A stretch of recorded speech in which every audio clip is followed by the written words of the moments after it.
आप देख रहे हैं the daily show with Munir Memon. अस्सलामुअलैकुम, आप देख रहे हैं प्रोग्राम मुनीर मेमन के साथ। सिंध में बल्दियाती इंतखाबात का मरहला बिल आखिर मुकम्मल हुआ, लेकिन अभी तक नताइज के हवाले से कोई क्लैरिटी नहीं आ रही। पाकिस्तान के सबसे बड़े शहर और माशी हब कराची में बल्दियाती इंतखाबात हुए तो जरूर, लेकिन इन बल्दियाती इंतखाबात के ऊपर फिलहाल कोई भी मुतमईन नजर नहीं आता। सारी ही बड़ी सियासी जमातों ने इन बल्दियाती इंतखाबात के हवाले से तशवीश का इजहार किया। इसी हवाले से आज असद उमर साहब ने एक प्रेस कॉन्फ्रेंस की। उन्होंने इस प्रेस कॉन्फ्रेंस में क्या कहा वो भी आपको सुनाते हैं, और ये भी जरा जानने की कोशिश करेंगे कि असद उमर साहब जो पाकिस्तान तहरीक इंसाफ के सीनियर रहनुमा हैं, आखिर इन बल्दियाती इंतखाबात के हवाले से इतनी सख्त राय क्यों रखते हैं। पहले सुनिए। इस वक्त जो पार्लियामान के मेंबर्स हैं उनको भी उठा, जो बात करके ये जो बदतरीन धांधली की है पीपल्स पार्टी ने और इस हुकूमत ने, उस बदतरीन धांधली को लोगों के सामने लेकर आ रहा है, मीडिया में अपनी आवाज ला रहा है। चाहे वो पार्लियामान का मेंबर क्यों ना हो, उसके ऊपर तशद्दुद किया जा रहा है, उसको जेलों में डाला जा रहा है, उसको ज़ेरे हिरासत दिया जा रहा है। और इसी तरीके से 16 शहरी जो यूसीज हैं, यूनियन काउंसिल्स हैं हैदराबाद की, वहां पर बड़े पैमाने के ऊपर जो धांधली के इल्जामात सामने आए हैं। दादू में जहां निसार बुरेड़ो साहब जो मेहर की यूसी जीत गए हैं, उनके खिलाफ FIR कटी, उनको अरेस्ट कर लिया गया है। आप जो देख रहे हैं, जैसे मैंने कहा, तकरीबन तमाम सिंध के अजला के अंदर है, लेकिन खास तौर पे कराची के अंदर एक इंतहाई खौफनाक खेल खेला जा रहा है। और ये वाहिद चीज नहीं है, पूरे पस मंजर में देखें तो इस वक्त पूरे पाकिस्तान के अंदर ऐसी सूरत हाल पैदा की जा रही है, लेकिन खास तौर पे कराची के अंदर, सबसे बड़ा शहर पाकिस्तान का, वो शहर जिसको न पानी मिलता है, न जहां कचरा उठाया जाता है, जो सबसे बड़ा पाकिस्तान का टैक्स देने वाला शहर है, उस सबसे ज्यादा टैक्स देने वाले शहर के ऊपर आपको 2 कौड़ी लगती हुई नजर नहीं आती है वापस। वो शहर जिसकी सादा सी चीज कि उसकी आबादी का शुमार कर लिया जाए, उसकी आबादी का शुमार नहीं करने दिया जाता है। कराची वालों को दीवार के साथ लगाया जा रहा है, और जो जो इसके अंदर मुलव्विस है वो पाकिस्तान के खिलाफ साजिश का हिस्सा है। इतना खतरनाक खेल खेला जा रहा है। कल जब कराची वाले खड़े हो जाएंगे, जो अपने साथ उनके साथ जुल्म किया जा रहा है, तो फिर वो सब उनको हो जाएगा कि जी ओहो, ये तो पता नहीं कहां से दहशतगर्द आ गए। पहले तो 3 दहशतगर्द तो मैंने आपको बता दिए MPs तहरीक इंसाफ के, जिनको दहशतगर्द करार दिया गया है। और ये भी मैं बता दूं, जमात इस्लामी की भी सीटें छीनी गई हैं। कराची ने मुस्तरद किया है, हमेशा की तरह मुस्तरद किया है उस पार्टी को जो सूबे के अंदर 6 दफा हुकूमत कर चुकी है, और 6 दफा हुकूमत करने के बावजूद कराची को हक तो देना कि दूर की बात है, बाकायदा एक सिस्टमैटिक तरीके से, एक मरबूत तरीके से कराची का हक छीनने वाली जो पार्टी है, कराची का भी उसको वोट डाल सकता है। जलसा कराने के लिए तो उनको बाहर से दूसरे अजला से लोग लाने पड़ते हैं, वो कराची का भी वोट डाल सकता है पीपल्स पार्टी को। सो जिसने भी कराची को वोट डाला उसका हक छीना जा रहा है। और मैंने कहा आपको, तहरीक इंसाफ के साथ जाहिर है ज्यादा सबसे बड़ा खतरा इस वक्त ये पूरा जो इंपोर्टेड हुकूमत है और ये जो जाली निज़ाम बना हुआ है, इस जाली निज़ाम का सबसे बड़ा खतरा जो है वो तहरीक इंसाफ है। इमरान खान से खौफजदा हैं ये लोग। इनको पता है कि पूरी कौम जो है वो फैसला कर बैठी है, इमरान खान के साथ खड़ी हो गई है, और अब सर झुकाने को नहीं तैयार है, और ना कराची वाले सर झुकाने को तैयार है। किसी सूरत में कराची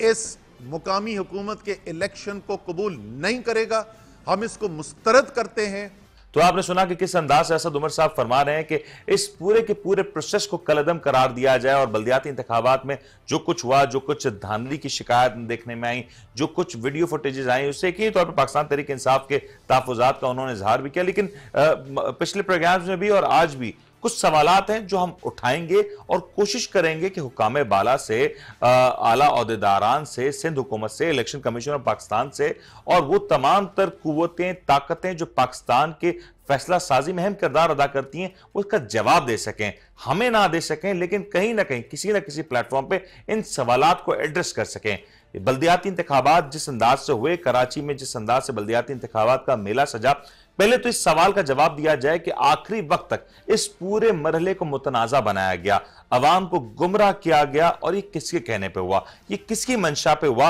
इसको आइडेंटिफाई करना बहुत जरूरी है। क्योंकि एक रात पहले तक भी इस बात का क्लैरिटी नहीं थी कि ये बल्दियाती इंतखाबात कराची में होते हुए नजर आएंगे। दूसरा एक और बड़ा अहम सवाल, एक रात पहले से ही जो बैलेट पेपर्स हैं उनके हवाले से वीडियोस मंजरेआम पे आना शुरू हो चुकी थी। आखिर ये सवाल पूछा जाए कि ये जो बैलेट पेपर्स हैं जो कि इलेक्शन कमीशन ऑफ पाकिस्तान की तहवील में होते हैं, ये बैलेट पेपर्स वहां से निकल के उन लोगों के हाथ कैसे पहुंचे जो इस पूरे अमल को सबोटाज कर रहे थे, जिन्होंने प्री पोल रिगिंग की और पोलिंग डे के ऊपर भी इस हवाले से काफी ज्यादा असरअंदाज हुए। तो ये दूसरा सवाल है कि ये कौन लोग थे, इनके पास बैलेट पेपर्स कैसे पहुंचे। इन लोगों की निशानदेही होने के बावजूद यकीन तौर पे बहुत से एरियाज में निशानदेही नहीं हो सकी होगी, लेकिन जो हुई उसके हवाले से इलेक्शन कमीशन ने क्या हिकमत अमली तैयार की। तीसरा और एक और अहम सवाल कि ये जो पोलिंग का अमल होता है, इस पूरे अमल के दौरान हमने देखा कि काफी ज्यादा कवायद और जवाबित की खिलाफ वर्जियां हुई, काफी ज्यादा शिकायत मौसूल की गई कि फलां पोलिंग स्टेशन पे पोलिंग का अमला मौजूद नहीं था, फलां पोलिंग स्टेशन पे जो पोलिंग के जो लवाजमात होते हैं, बैलेट बॉक्सेस,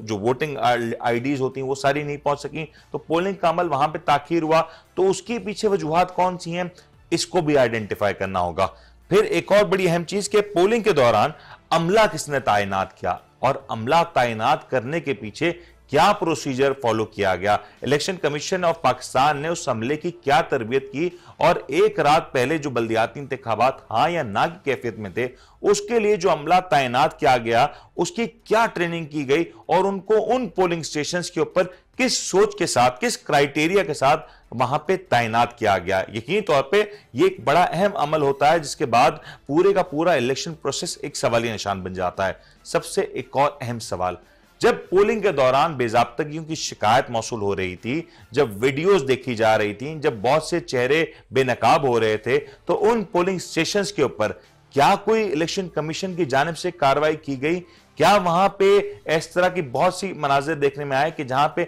जो टोटल कास्ट वोट हुए थे वो महज चंद थे, लेकिन डब्बों में बहुत बड़ी तादाद में वो वोट्स मौजूद थे। उन पोलिंग स्टेशंस के ऊपर इलेक्शन कमीशन ने क्या किया और उसका जवाब इलेक्शन कमीशन क्या देगी? एक और बड़ा अहम सवाल,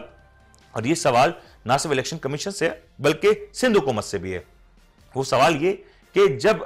वीडियोस बनी और हमने देखा कि बड़ी तादाद में शाम रात तक वीडियोस का सिलसिला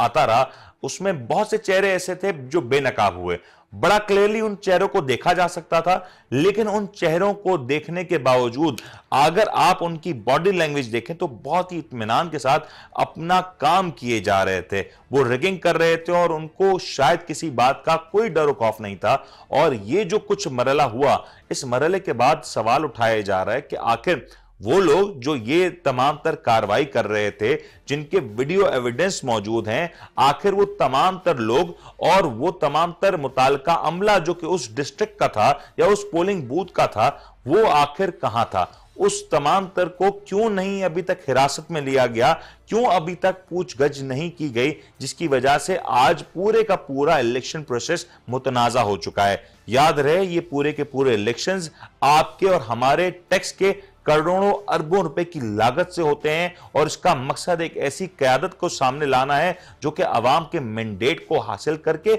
अवाम की मंशा के साथ वहां पे पहुंच सके। लेकिन आज तक इतनी वीडियोस आने के बावजूद कोई एक ऐसा शख्स इलेक्शन कमीशन ने, हुकूमत सिंध ने या किसी भी रियासती इदारे ने तहवील में नहीं लिया, उसको बेनकाब नहीं किया, उसके हवाले से कोई कार्रवाई नहीं की गई कि वो कौन शख्स है, कौन किसके कहने पे ये सारे काम कर रहा है, कौन किस पार्टी को सपोर्ट कर रहा है। क्योंकि आज अगर इन तमाम तर शख्स को, ये जो तमाम तर